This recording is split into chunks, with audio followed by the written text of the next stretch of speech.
قوم عاد اور حضرت ہود علیہ السلام، غرور کا انجام۔ یہ وہ قوم تھی جو پہاڑوں سے اونچی عمارتیں بناتی تھی، طاقت پر گھمنڈ کرتی تھی اور کہتی تھی ہم سے زیادہ زوراور کون ہے؟ مگر پھر آسمان سے ایک ہوا چلی، ایسی ہوا جس نے سب کچھ مٹا دیا۔ یہ ہے قوم عاد کی کہانی اور اس نبی کی جس نے انہیں پکارا، حضرت ہود علیہ السلام۔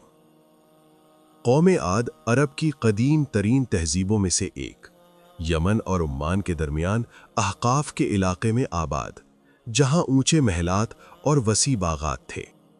وہ طاقتور جسموں والے، زبردست معمار اور سرکش لوگ تھے۔ انہوں نے اللہ کو بھلا دیا اور بتوں، سمود، ہبا، رزاز اور حباب کی پوجا شروع کر دی۔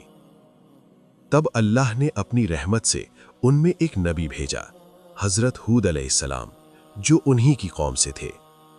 ان کا پیغام سادہ مگر گہرا تھا، اے میری قوم، اللہ کی عبادت کرو، اللہ کے سوا تمہارا کوئی معبود نہیں۔ حضرت ہود علیہ السلام نرم لہجے میں اپنی قوم کو سمجھاتے، کہتے، تمہیں جو طاقت ملی ہے وہ اللہ کی عطا ہے، اس پر فخر نہ کرو، شکر ادا کرو۔ لیکن وہ ہنستے، کہتے، اے ہود، کیا تم ہمیں ایک خدا کی عبادت کا حکم دیتے ہو؟ ہم تمہاری بات پر یقین نہیں کرتے۔ وہ اپنی بلند عمارتوں پر فخر کرتے اور کہتے، کون ہے جو ہم سے زیادہ زوراور ہو؟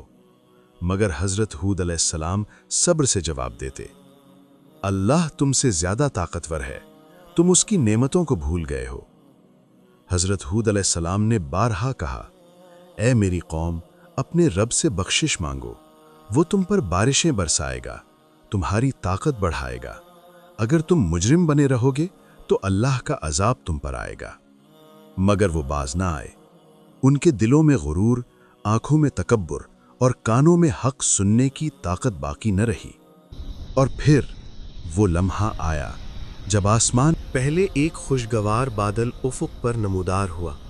قوم عاد خوش ہوئی، بولی، یہ بادل ہے جو ہم پر بارش برسائے گا۔ لیکن حضرت ہود علیہ السلام نے فرمایا، یہ وہ بادل نہیں، یہ عذاب ہے جو تمہارے پاس لایا گیا ہے۔ پھر اچانک ایک سرد، تیز اور چیختی ہوئی ہوا چلی، ریت کے طوفان اٹھے، درخت جڑ سے اکھڑ گئے اور محل زمین بوس ہو گئے۔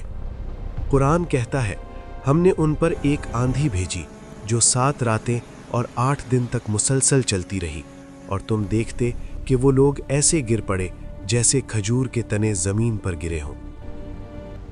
ہوا کا شور تھما، ریت بیٹھ گئی، اور جہاں کبھی بلند شہر تھے، اب وہاں صرف مٹی اور خاموشی تھی۔ صرف حضرت ہود علیہ السلام اور چند مومنین بچے جنہیں اللہ نے نجات دی۔ حضرت ہود علیہ السلام نے اللہ کا شکر ادا کیا اور نئی بستی کی طرف ہجرت کی۔ ان کے دل میں درد تھا، اپنی قوم کے لیے جنہیں وہ صدیوں تک پکارنے کے باوجود بچا نہ سکے۔ یہ وہ لمحہ تھا جب انسان کی طاقت اللہ کے حکم کے سامنے ٹک نہ سکی۔ پہاڑوں سے اونچی عمارتیں اور بادشاہوں جیسے لوگ سب مٹی کا ڈھیر بن گئے۔